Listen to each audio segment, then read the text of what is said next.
semua ciptanya adalah milik Tuhan. Ya. Tapi ada nggak manusia yang ciptaan setan, milik setan? Banyak. Ya, kalau beserta isinya itu ada binatang, ada macam-macam lagi. Karena Tuhan berkeinginan apa? Tujuannya mengembangkan budaya, mewujudkan kepentingan kerajaan Tuhan di bumi. Kalau yang buah yang kita makan itu, buah pengetahuan yang baik itu lebih dominan. Ya, yang mengalirkan darah yang baik. Ya, karena pengaruh idenya sang ular, jelmaan setan atau iblis, Hawa akhirnya memakan buah terlarang. Demi Allah saya bersumpah bahwa saya akan setia kepada Negara Kesatuan Republik Indonesia yang berdasarkan Pancasila dan Undang-Undang Dasar Negara Republik Indonesia tahun 1945. Gas, bol! Oke, konsep penciptaan manusia. Tuhan menciptakan manusia yang terdiri dari berbagai suku bangsa, bahasa, adat istiadat, dan keyakinan yang ada, ya, beserta alam semesta dengan isinya. Ya, itu Tuhan yang menciptakan. Semua ciptanya adalah milik Tuhan. Ya. Tapi ada nggak manusia yang ciptaan setan, milik setan? Banyak. Ya. Karena tidak ada satupun manusia dunia yang bisa menciptakan alam semesta dengan isinya. Ya. Dari materi bahan yang tidak ada menjadi ada. Nggak ada. Nggak ada. Semua materi udah diciptakan Tuhan. Emangnya emas, besi, apa segala macam.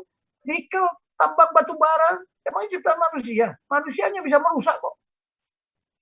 Ya.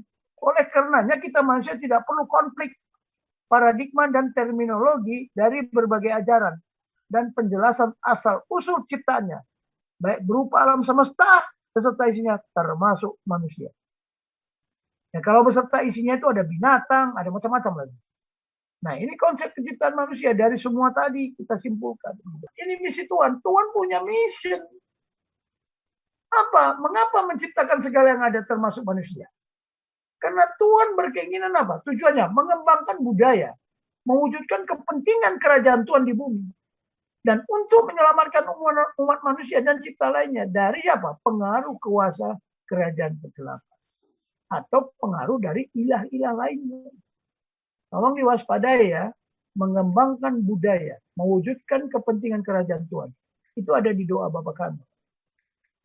Menyelamatkan umat manusia. Mengapa Tuhan menjadi manusia? Untuk menyelamatkan umat manusia. Dan ciptaan lainnya. Dari pengaruh apa? Kuasa kegelapan. Atau pengaruh dari ilah-ilah lainnya. Ya, kerajaan kegelapan karena mereka, kita ini juga udah separuh terang, separuh gelap. Jangan salah. Kadang-kadang juga kita ingin berbuat jahat. Tapi mana yang dominan? Kalau yang buah yang kita makan itu, buah pengetahuan yang baik itu lebih dominan. Ya, yang mengalirkan darah yang baik. Kan buah itu kita makan menjadi mengalirkan darah yang baik. Tapi kalau kita lebih besar, ya memakan darah hasil dari apa? Buah pengetahuan yang jahat. Ya kita hidup di kegelapan. Ya, jangan heran. Ya, ini misi Tuhan ada. Bagaimana makanya mengembangkan budaya. Itu sebabnya budaya kerajaan Tuhan berbeda dengan budaya tradisi pemerintahan. Hati-hati loh, hati-hati. Ini yang apa? Contoh. Mengapa kita panggil Tuhan itu my Lord? Itu budaya kerajaan. My Lord, my King, my Queen. Tapi kan Tuhan nggak punya queen. Kita kan yang menjadi queen-nya nanti kan. Nah, mempelainya kan kita, manusia. Nah, God mission, mengapa menciptakan segala yang ada tadi? Namun sangat disayangkan. Ya, karena pengaruh idenya sang ular, jelmaan setan atau iblis, Hawa akhirnya memakan buah terlarang. Buah pengetahuan yang baik dan buah pengetahuan yang jahat. Dan memberikannya kepada Adam sebagai apa? Sebagai akibat dari pelanggaran mereka terhadap perintah Adam kehilangan kemuliaannya. Jadi dia tadinya raja, kehilangan kerajaannya. Kehilangan kemuliaannya sebagai raja. Cuman di sini harusnya kita bertanya, mengapa Hawa yang digoda? Kenapa bukan Adam yang digoda?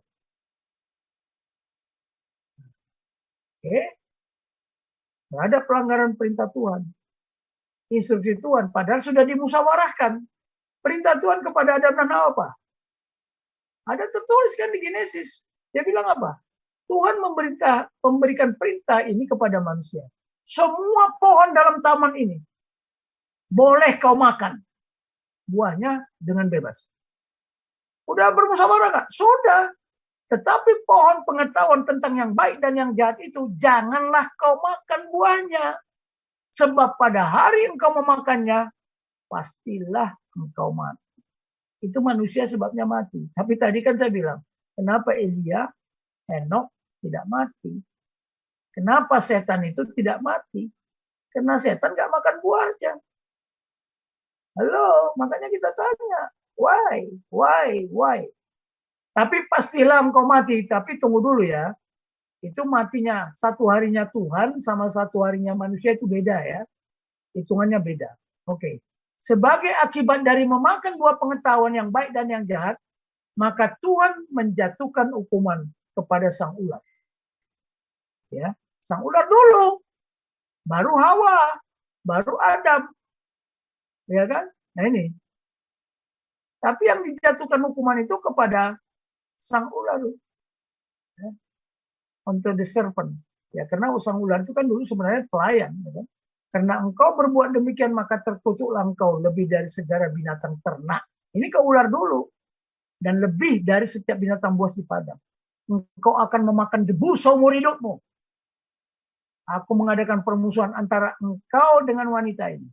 Antara keturunanmu dan keturunannya. Ia akan meremukkan kepalamu dan engkau akan meremukkan tubuh. Disinilah kita bisa melihat kan bagaimana Tuhan itu diremukkan kakinya. Dipaku. Ya. Nah, ini sudah pernyataan perang ini. Jadi sejak awal kita sudah perang sama aliran-aliran kesetanan itu. Nah, ini kenapa ular dulu kan? Hukuman kepada Hawa, habis itu Hawa yang dihukum kan? Dia berfirman, Tuhan berfirman kepada wanita itu, aku akan menambahkan kesakitan selagi engkau hamil. Dan pada waktu melahirkan anak-anak, tetapi meskipun demikian, engkau tetap menginginkan suamimu. Dan dia akan berkuasa atasmu. Bisa nggak Tuhan membuat wanita hamil melahirkan tidak sakit? Hah? Bisa kan? Waktu hamil tidak sakit. Tapi belum ada lah. Istri saya kalau hamil kesakitan semua itu. Kesakitan. Kadang-kadang naik betis. Macam-macam lah. Kita juga nggak bisa tidur. Kan gitu. Apalagi pada waktu melahirkan. Bisa nggak Tuhan bikin tidak kesakitan? Ya bisa. Orang Tuhan berkuasa kok. Tetapi why? Dan ini nubuat Tuhan yang tidak bisa kita bantah. Ini baru kepada Hawa. Kepada Adam apa? Hukuman kepada Adam. Lihat aja. Kitab Musanya itu kan berurutan. Ya. Di sini apa? Karena engkau telah mendengarkan apa yang dikatakan istrimu dan memakan buah dari pohon yang telah aku perintahkan kepadamu dengan berkata jangan, engkau makan daripadanya maka terkutuklah tanah. Ya. Jangan heran banyak tanah sengketa sekarang ya. Oleh karena itu dengan bersusah payah engkau akan mencari nafkah dari tanah itu seumur hidupmu. Oke. Inilah hukuman Tuhan. Nah, ini saya dalami sedikit. Ketika kita membantah perintah kerajaan Tuhan, ya, kita nggak bisa berbuat apa-apa. Kecuali Tuhan memberikan pengampunan kalau kita bertobat.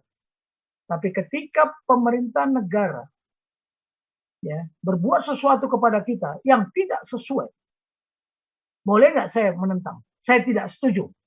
Nah seperti tadi lah, tidak setuju kepada PGI, tidak setuju kepada MUI, karena dia sistem yang dia buat sehingga kita menjadi budaknya. Ya kan? Hati-hati menjadi anggotanya, kita harus tunduk kepada dia. Padahal belum tentu dia punya visi, punya misi, punya tujuan itu benar. Hanya hitam di atas putih, di atas kertas. Ya. Belum tentu juga dia paham itu ajas visi misi yang ada di ADRT-nya. Ya. Nah, sampai di situ dulu ya, episode broketnya ya kita bicara dulu. Nggak mungkin ini kuat saya sampai jam 1, jam 2 terus tidur. Besok pagi saya harus khotbah lagi, besok pagi harus menjelaskan wawasan kebangsaan di full gospel, karena udah diminta hari Jumat. Terima kasih. Anda telah menyimak video ini sampai selesai. Silahkan tuliskan masukan atau pengalaman Anda sesuai tema video yang kami sajikan. Kami berharap masukan Anda bisa memberi edukasi sebagai bahan pertimbangan untuk membangun pola pikir positif. Kepedulian Anda sangat bermanfaat membangun generasi dalam menyikapi narasi atau sumber berita. Terima kasih. Dan salam damai untuk Indonesia bersama Reaksi Nusantara.